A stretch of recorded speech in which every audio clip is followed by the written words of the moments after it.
Check. Mexico is the U.S.'s third largest trading partner, and we're also tethered together by an inconclusive, bloody, seemingly endless drug war. If after graduating college, your plan is to ride your bicycle into Mexico during a drug war, don't expect your friends and family to understand your willingness to risk your life for adventure. When my friend Hart invited me on a Latin American bicycle safari, all I could say was, can we also make a travel documentary? My last year in college, I saw my friends graduating and didn't have anything to do, so I was like, I don't want to be stuck in that, and I don't want to look for a job right away, so I went ahead and planned this trip, and it had kind of been an idea that I'd had for a long time to ride my bike down to South America. When thinking of who else to bring along, my little sister Juliana came to mind. On my way from Huntington Beach up to Dobbin's house in the truck, I had decided, like in that brief moment, that I'm, gonna go as far as I could. Our plan was to follow the California coast down into Mexico and bike through the Baja desert to the lagoon where the gray whales end their migration. Wake me up, I don't feel in the mood. I'm getting hungry for something more than food. I guess I can't explain why people hail financial affairs. All this money that's not really there. They'll work 40 years before they're through. That's just what they do. Riding bicycles means different things to different people. But for us, the bicycle has become a way of seeing the world and everything it has to offer. Bicycle touring still has a relatively small community, so when you cross paths with a fellow bicycle tourist, it's customary to stop and introduce yourself. We saw this wild-looking bike tourist riding by, and he just like screeched on his brakes and was like, "Bike tourist, all right!" Sur Norte, the most mega ultimate bicycle on the planet. It just so happened he was planning the exact same trip as us. He wanted to make it down to South America on his bike. You know, you see the world in a completely different way when you are on a bike tour or when you're riding your bicycle. Go ahead and slay it. So, take 4. Speed? You're too late. What was I supposed to do? Speed? After he says rolling. He says rolling, you say speed. But you have to wait for him to say speed. Okay, but he never before said he can rolling. Take. All right. Okay, do it Should again. we try, redo try? Let's just do a mock redo. Just practice. Yeah. Rolling. Speed. Roll 9, take 4. They told me right away that I'm going to be the star, and so I'm expecting to have the movie flow around me as the central character and follow me as I adjust through this trip. So my blog is The Whistling Adventures of the Cowabunga Dude in Sur Norte. I'm the Cowabunga Dude, Sur Norte is my bike. I've got about 20 subscribers. Average amount of hits is 40 people a day. Going into Mexico was one of the bigger anxiety points for the team as a whole. What's going on? Remember that I'm young, remember that I'm strong, remember that I hope we can make a better world to live in, to believe. Mr. System, Mr. System, why you dropping one? It was kind of interesting because Ace was so like gung-ho, like there's nothing going on down there, there's no big deal. I was like, yeah, but I mean people are nice, but we should definitely be careful. When traveling through the Baja desert, bicycle maintenance and managing your resources becomes a crucial survival skill. Jordan Bailey, being a resourceful man, puts in as many miles a day as possible to keep a fast pace. You know, people talk about kilometers per hour. I do kilometers per dollar. My dad said, why don't you do Europe instead? You know, it's not as much crime. And they're freaking out. My mom's, I've seen her cry probably 5 times at least since I've been on this trip. Now, I understand it's hard to miss 4 cycling gringos riding in from the desert like Lance Armstrong of Arabia, but we might as well blow in our La Cucaracha air horn to better announce our arrival. Sure enough, we get pulled over and the cop's like, so your friend here, he's riding without a shirt and that's an expensive fine. The problem was that we were all out of cash. The nearest ATM was 100 miles away, and the police weren't going to drive us there. So I'm in the interrogation room. He asks what's up, and the guy tells him, he says, they say they have no money. And he's like, is this true? You have no money? We're like, yeah, we just spent it all on food to get to the next town because we were totally out of cash. And he's like, really, no money at all? I was like, no money. And he's like, okay, just go. Some people ask them wanna fly, some never try, but give me love. I know it's hard when you're scarred, you got to guard your heart. I see the earth beat low and wanna know where people go when the night. The desert can be a lonely place where even the roughest of men are seeking affection. They were traveling with a girl, and I hadn't spent much time with a girl in a long time, and I was like, ooh, a lady, you know, get a nice female persuasion in there. I now saw Jordan's real motivation for joining our crew, but he was in for a rude awakening if he thinks he knows my sister. So I've been peeing my pants since as long as I can remember. I remember like countless times, elementary school, middle school, high school. I have countless awful, horrifying stories of me peeing my pants, and really, like, they don't really come out until now. I mean, well, every time it happens, it's because I'm laughing so hard, and I get so embarrassed that it happens. You know, I'm laughing so hard, and it seems obvious to anybody, you know, like the signs are all there. Laughing, like, really hard, holding my stomach, crouching down, trying to hold it in, and then, you know, and then my face just goes like, oh God. Dovin's idea of taking yet another scorpion-infested road 70 miles to the lagoon had us all second-guessing our priorities. There's only two things I want to do the whole trip, and one was to go see the whales in Baja, California. Despite it being like a really awful washboard road all the way to the lagoon, we went for it, and multiple people stopped and were like, are you guys going the right way, or are you like lost, or can we help you? And we were like, no, we're going the right way, and yeah, we know this is an awful road to ride bikes on, and you know, we have water, and yeah, we're fine. And well, okay, Dom, and I guess we'll follow you.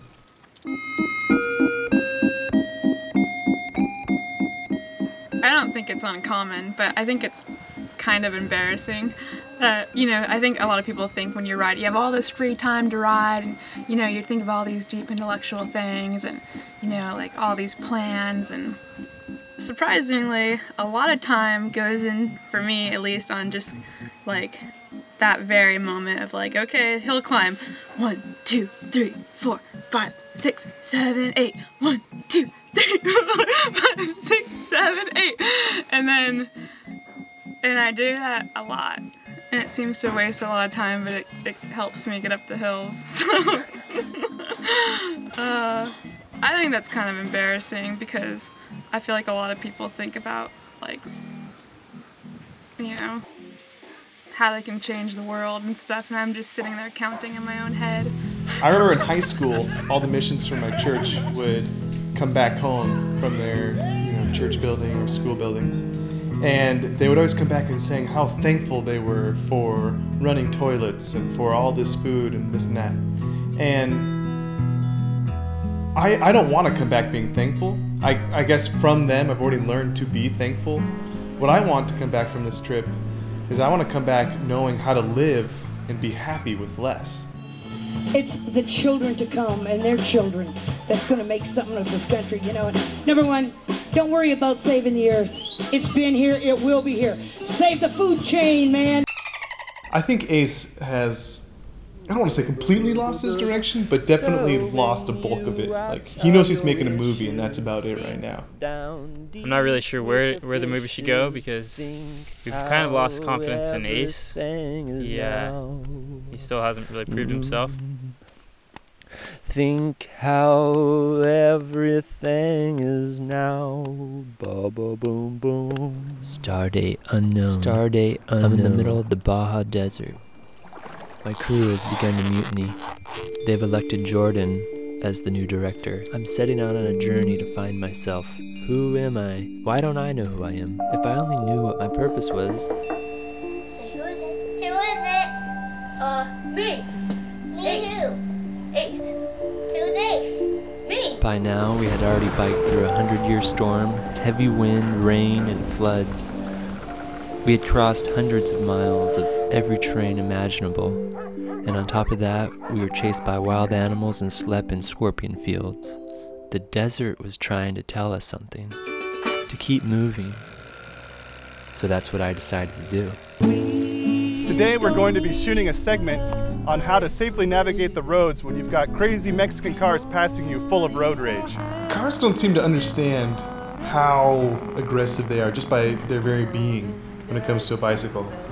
Like when a car passes you and they honk their horn, you know they're being friendly. Well, sometimes you know they're being friendly.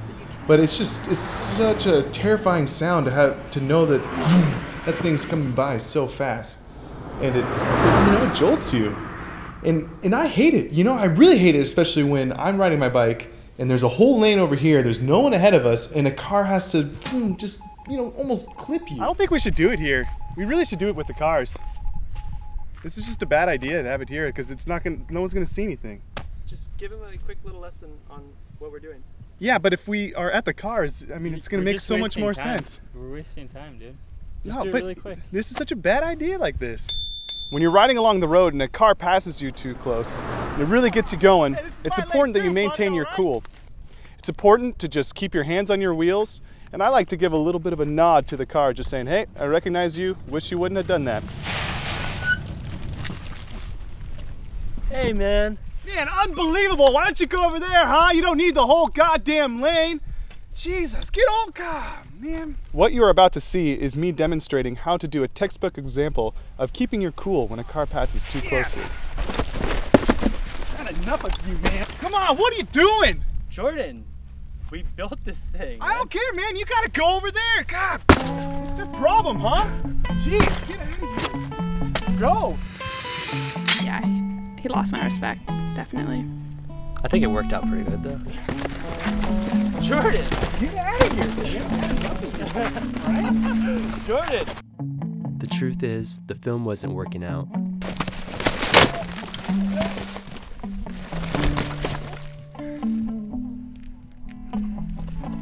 It's okay, Jordan, we'll clean it up. Good.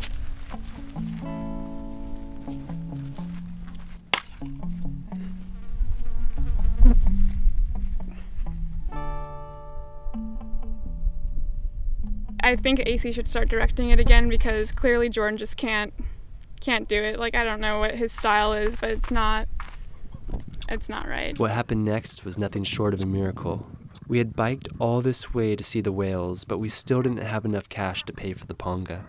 And then I swore I heard a guy from my childhood, and sure enough, I turn around and it's my neighbor Brendan from when I was a kid.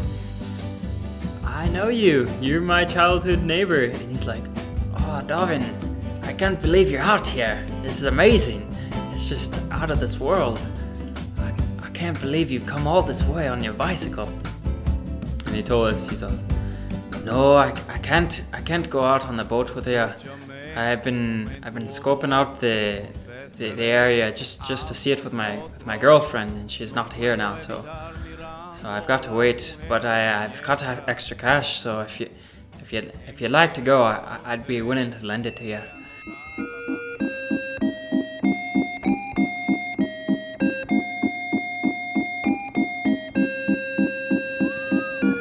the world was spinning around us in a way that we now realize was outside of our control. The desert had us exactly where it wanted us. The bottlenose dolphins knew it. And I think they wanted us to know it too. That we're all one. That we're all in it together. When the whale would come straight up, he called it a spy hop, so he'd be like, now we want to be looking around. Spy hop, 4 o'clock. It was hard because there's so many whales and they're so far away, and you want to capture it on film. I had my camera with me to show all your friends, like, hey, yeah, I went whale watching. I saw whales. I'm spending all my time focused on my camera, and then I wasn't getting anything because I'm a horrible photographer. And so I just put the camera down, and I started looking at the whales, and there are these giant, gentle beasts that just would rise up right in front of the boat and then dive underneath it. I know I'm supposed to stay on the ground, but for some I will fly for some. And the most amazing amazing, magical experience was when the whales would come right up to the boat, and we were actually able to even touch them, and Julie and I even got the opportunity to actually kiss a couple of the whales. So it was a magical experience. I was a little hesitant to go visit the whales at first. I didn't really want to go, but when we were out there and the whales were right there, we were touching them, I got really excited, and I felt like a giddy little schoolgirl, and somebody yelled like, "Kiss the whale!" and Davin had already kissed it, and I was just like, I'm going for it, and I gave like a big old pucker, and yeah, I felt like I was 5 years old. I know I am supposed to stay on the ground before some I will fly. You know, when they would come up, it was like time would stand still for a second, and it made you realize like there's so much out there that we don't even know. There's so much going on, and this is just like one little like glint of that, of seeing this huge creature come up. Basically, when you're on your bike and that's everything, you're able to carry everything you need to live and survive and be happy, and it really makes you reflect on how much stuff we all have and how little you really need to be happy. There's something about the majestic character of a whale, just such an old, beautiful being. You can just feel how wise those animals are. Come right up to you and actually like look at you. You're just like, it just blows you away. We are never in the same place, but I can't seem to forget your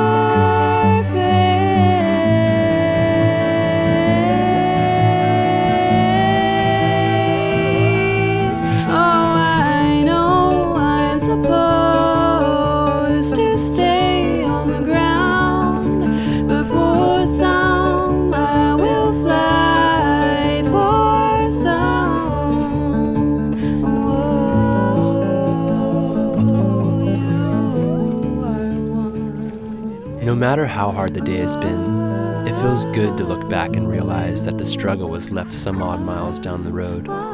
There's some sort of primal satisfaction in traveling by use of your own energy. Life isn't about where you go, it's about how you got there. It's about the people you meet and the hurdles you overcome. It's about experiencing the wonders around us.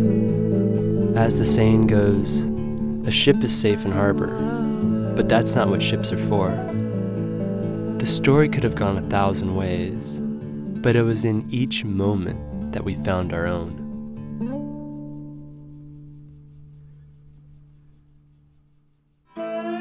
Like 23. Well, you know, I was there and I didn't take any guff from that car. When you're a bicyclist, you got to own that road. You can't just be swept aside. You need to have some sort of presence out there. You got to be real.